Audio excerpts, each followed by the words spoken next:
How do I get from toxic empathy to the middle ground? I don't know how to start building care for myself in a way I believe. Boundary work. You need to understand your emotions. You need to know which emotions belong to you and which emotions don't, and start setting emotional boundaries. Highly empathic people are people that are able to viscerally feel the emotions of others. Emotions are energy in motion, so they're able to feel that movement of energy in other people. Sympathy is the ability to cognitively understand, but empathy is the ability to feel it. And everybody has this ability, but most people are so out of touch with their bodies and they don't understand their own emotions, so they don't know what to do with it. They either reject those feelings by shutting down or projecting them, or they turn to toxic empathy. Empathy turns toxic when we throw compassion into the mix, when we feel someone's pain and want to alleviate it. In Latin, it means to suffer together. So if you're trauma informed and you're of the awareness that all abusive behavior is a trauma adaptation, it's still a conscious choice rooted in faulty belief systems,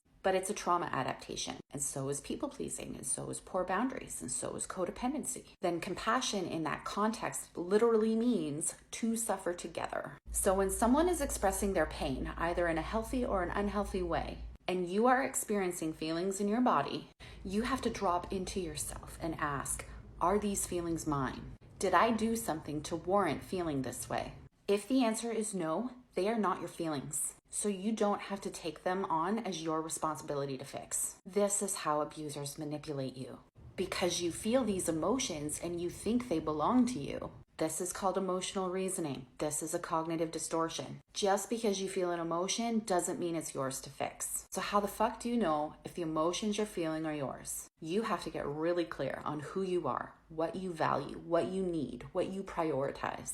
This will help you discern what feelings are yours and what feelings aren't. Because all of our boundaries are centered around upholding these things. But this is deep self-reflection work that most people don't do. It's easier to operate from our unexamined faulty beliefs because then we don't have to do the hard emotional work. When you start to set those emotional boundaries, when you refuse to fix emotions that don't belong to you, prepare yourself to be told that you don't care about them or that you don't care about their feelings. My ex would tell me all the time that I didn't care about his feelings. I did. But his feelings stemmed from his unhealed trauma, and his only solution for fixing it was for me to change my behavior, for me to manage his feelings for him, and that went against my values. Givers need to set boundaries because takers never do.